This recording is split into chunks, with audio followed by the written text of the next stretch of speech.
If you love the life that you've got, keep making the choices the same way. But if you want a different outcome, you have the freedom to make a different choice. Right. So I want people to know that your first responsibility every month is that mortgage payment. Right. So if you're paying your rent on time, the odds of you paying your mortgage on time are good. Right. So a lot of the deals that I've done resulted in seller financing on the other side of the transaction.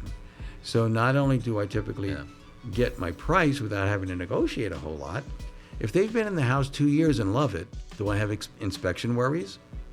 No, because a lot of home inspectors, with great respect, for many of them, but a lot of them are professional deal killers. Right. And most of their issues are supposition. Well, this could happen, or at this age, it may or may not last another 5 or 10 or 15 years. Mm-hmm. They don't have a crystal ball, but they're scaring the daylights out of some poor buyers going, oh my God, this is going to be terrible. Yep. And so we try to keep it good for people. Yeah. And so they get to experience the neighborhood, they get to experience the property. And when we're ready to pull the trigger, sometimes, depending on which way the market is going, they've even got a bunch of equity by the time we close. Right. Because the value's gone up. Mm-hmm. And that makes me more comfortable as the guy lending. Right. Because now I've got, a lower loan to value. That's awesome. It's such a cool setup. And I could just imagine over the years of you kind of just getting really good at this and doing it over and over and over again and seeing different contingencies and kind of how all the different ways you can structure deals. I would just imagine it would be the wealth of knowledge that you have in your brain right now is just unbelievable. What would you say to someone who is scared to take action? If you like where you are, that's fine.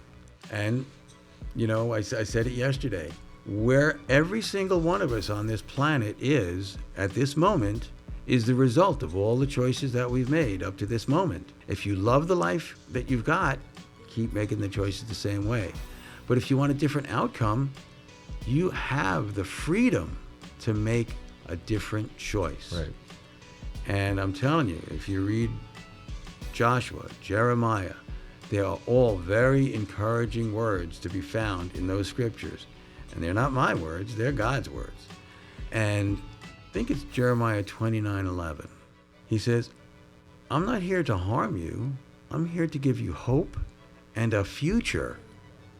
And then Joshua, I think it's 1:9, is be strong and courageous, for I am with you. Man, if you've got that behind you, I don't care if you're a person of faith or not. That's God. You're made in his image, whether you believe in him or not. I don't care. Yeah. And with that in our corner, there's nothing we cannot accomplish. I mean, Jesus says that later on in the New Testament, but those things are so encouraging. And also, if you're new and afraid to take action, maybe you need to find someone who is more seasoned than you and bring them in and think from an abundance mentality and say, I don't have to make all the money.